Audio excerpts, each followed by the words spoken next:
Tony Tokunbo Fernandez Show is all about promoting the true life and success stories of African and Caribbean achievers around the world. If there's a product or initiative you wish to share, feel free to give us a call. The number is 0788 280 9005.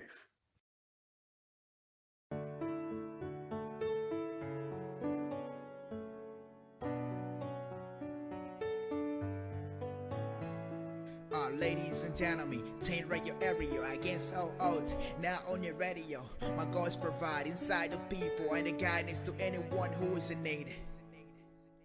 So you too, you can be so victorious no matter who you are, black, white, or the Indians. I'm here to provide the message of hope, restoration, rebirth, forgiveness, and redemption. You know that I got a vision, deep to the top to reach a broken-hearted robbery. All the broken hearts inside, full of poverty, to take a message of hope. All corners of the world, especially in the places where your people are oppressed. I raise awareness about the lasting violence against men and women all over the world. To love unlovable, reach and unreachable, to reach the voice of all marginalized people. No bias among us, so we can be equal. Let's seek good life, conquering the evil. Against all odds.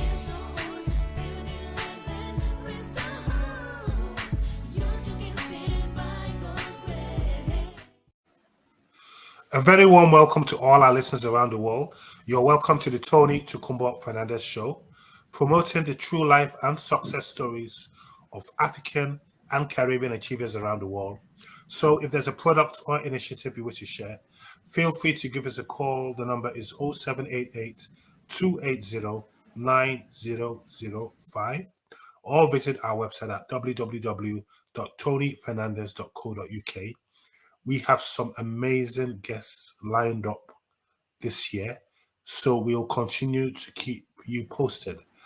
And we also have a potential amazing initiative bridging Bradford and Lagos this year.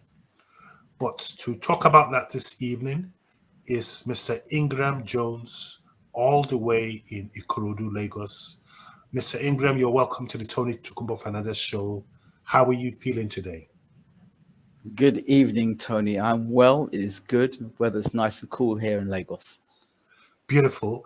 I know you've been on the show quite a few times, but for the benefit of all our listeners around the world today, especially those living in Bradford and West Yorkshire, can you tell us a bit about yourself, your background in relation to Nigeria, Lagos, and the initiative we're trying to work on at the moment? Okay, so my name is Ingram Jones. In 2010-2011, I was named a national community champion. I was seen in 8.5 million homes in the UK for doing coaching cricket. So for 25 years, I've been coaching cricket around the world, the Caribbean,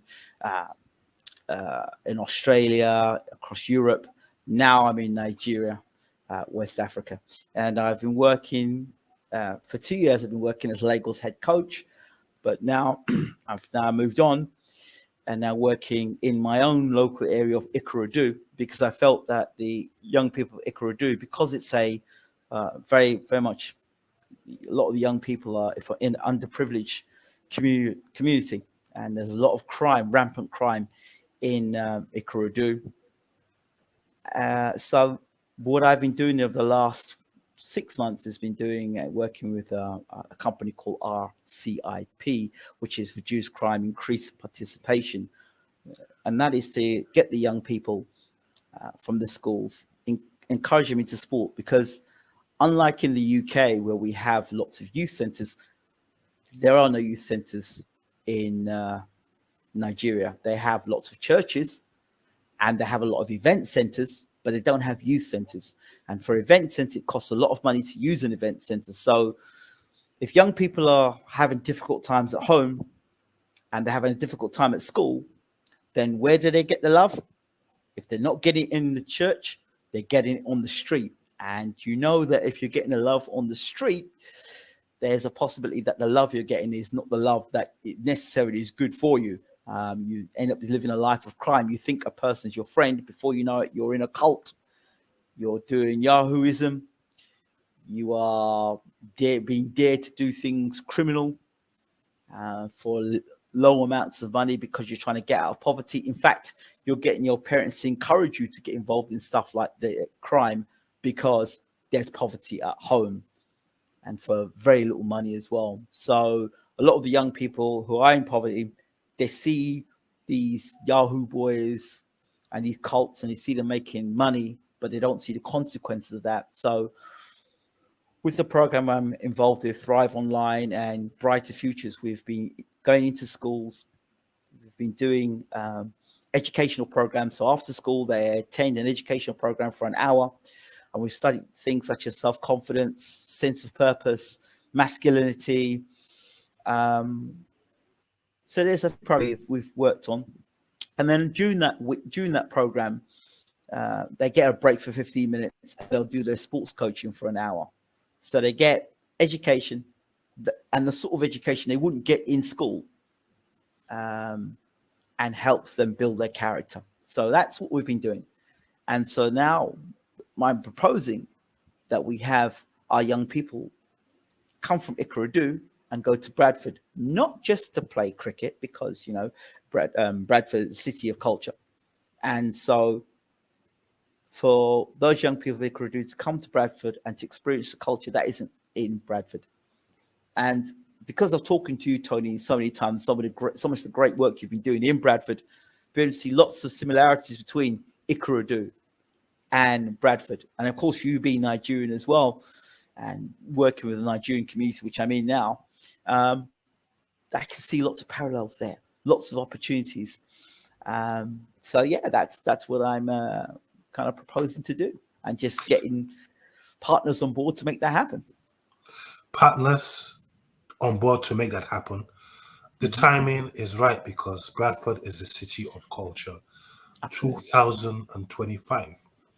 How important do you think that cultural and social bridge will be between Ikorodu, Lagos, and Bradford? And what impact do you think it's going to have? I just go back to what, you know, being a youngster, being able to travel, leave my parents' home and go to France, even to go away, go to on a barge trip, build character, builds your character, because you're leaving your parents' home, your guardian's home, and you're having to go to another country, learn about another culture out of your comfort zone, meeting different people, building your social skills, building your self-confidence, you know, and that in itself is an eye-opener. And then be able to go to the different the universities, the colleges, the people of different nationalities and different cultures mixing with that. And of course, Bradford's got the big push because it's been a city of culture. There's lots of educational trips that can be made in that time during the itinerary. So I think it's a trip rich with history, with culture, and you can have a bit of leisure, play a few cricket matches as well. But the most important thing is that they get that education and that they can go back and tell a story to their friends and to their family, and they can see life on the other side of the water, life in the UK, and meet fellow Nigerians who have left the UK or left Nigeria and come to the UK and made a better life for themselves. So there's lots of inspiration there as well. So when those young people go back to Nigeria, they're like, yeah, I like that. I would love a lot more of that. I want to come back and I want to move to Bradford in the future. Now, we've just finished a meeting with two Bradford-based achievers, yes, who have warmed up to this amazing project. Yes. Speak to the people of Bradford right now. And if you're going to put a call out to the people of Bradford who you want to call out to come on board, either as partners or sponsors, what message do you have for them right now? And why should they look into this project? What I would say is don't take my word for it. Go to the Ikorodu community cricket page and you can see the journey from the start. These young people who didn't have, some of them don't even have shoes to wear, but they're so passionate about the sport. And this is an opportunity for them to join a community outside of being on the streets. So there are similarities in the UK where a lot of young people are using sport as an axis for them to, you know, be a part of the community. to keep off the streets. So reducing crime, increasing participation. So if you go to the Ikorodu community cricket page,